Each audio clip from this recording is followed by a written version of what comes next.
face of the Mushroom Kingdom's royal family is long overdue for a go in the spotlight, so what better setting than a game that quite literally puts her both centre stage and gives her top billing.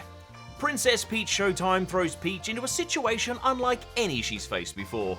The villainous Madame Grape and her sour bunch of goons have taken over the beloved Sparkle Theatre, threatening to ruin the shows within and torment the poor theats that live there. Partnering with the mysterious Stella, Peach must use her performative talents to save the day and look fabulous while doing so. The signature feature of Showtime is the concept of role transformations. Ditching the damsel in distress routine, Peach can take on a variety of starring roles, each with unique abilities that define how a level, I guess stage is probably the literal term here. Do you get it? Because it's set in a theatre? Anyway, moving on. Will end up being played. Becoming a swashbuckling sword fighter means that you are diving into combat, whereas suiting up as a cunning detective means that you'll be asked to search for clues. Or donning the garb of a pastry chef, or pâtissier if you're fancy, will see you whipping up delicious treats and decorating gigantic cakes. Every transformation artfully shifts your gameplay experience and the associated stage that comes with it. And if you aren't yet in costume, you do get a magic ribbon to help inspire the theats and fix some smaller scale problems, but it's clearly not the focus of Peach's repertoire.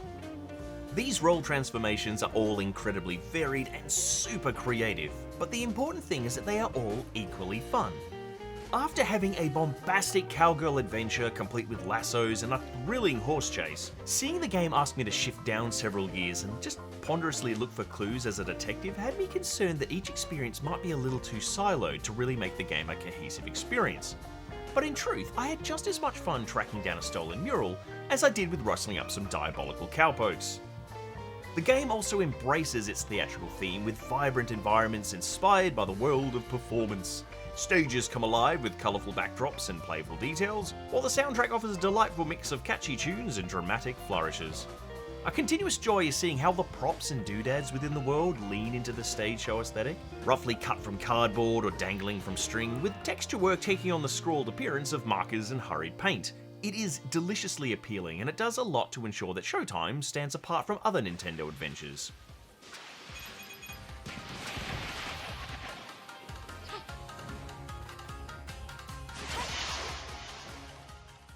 Progression is an if it ain't broke then why fix it methodology of completing levels and earning MacGuffins that can be used to access further levels.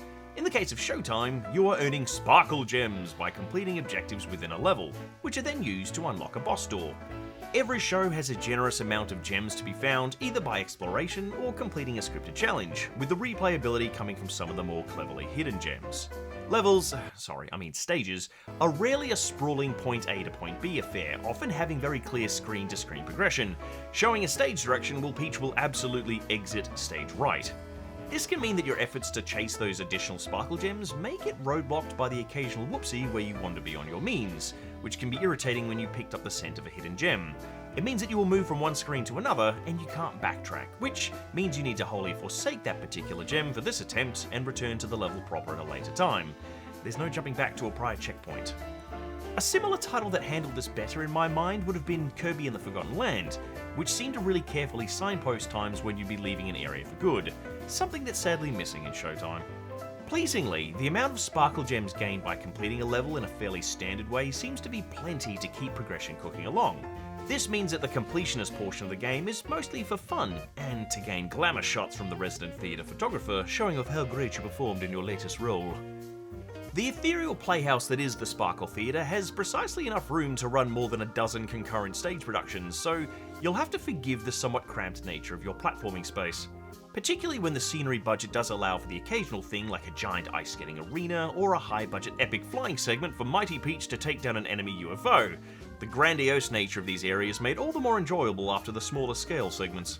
This is mirrored in the boss encounters that take all that signature creative flair that you'd come to expect from the title and start utilising fun attack patterns and arenas that lean heavily into the various role transformations you take along with you. One boss highlight that is yet to escape my mind is a completely combat-free encounter where my graceful figure skater Peach absolutely slammed one of the Sour Bunch by outperforming him in an ice dancing routine. Get absolutely wrecked. Really, the only outward-facing issue that I can't understand or forgive is the really odd performance hitches that exist within the game. While they never impact gameplay, there were some strange hiccups in game stutters when a cutscene began or when a loading screen is taking place. These would happen whether the title was running in docked or handheld, and often I would be super forgiving of tiny hiccups that are only noticeable when the game is doing something taxing, but I can't stress how wretched these loading screens are. They're not particularly long, and being a Switch title, you expect that load screens are going to exist and therefore are pretty quick to forgive. But the 5 to 10 FPS stuttering animation of a closing show curtain or a dancing spotlight is the visual equivalent of nails on a chalkboard between the game's other stunning visual sections. It really is the kind of thing I'd expect to get fixed in a day one patch, so fingers crossed. Nintendo has a knack for finding brilliant new ways to keep an existing formula fresh, and in the case of Princess Peach Showtime, they've managed to take the concept of a simple platformer and spin it on its axis to create something varied and engaging.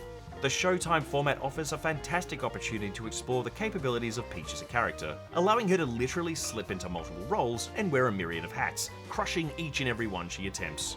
I came away really hopeful for more of this in the future, though I will admit I'd love to see a dedicated Mighty Peach game if they want to explore the Captain Toad Treasure Tracker spin-off routine. Please, Nintendo? With its emphasis on action, exploration, and a heaped helping of theatricality, Princess Peach Showtime showcases that our dear princess is more than comfortable in the spotlight. And if these weird performance issues subside, it may just be ready for a standing ovation.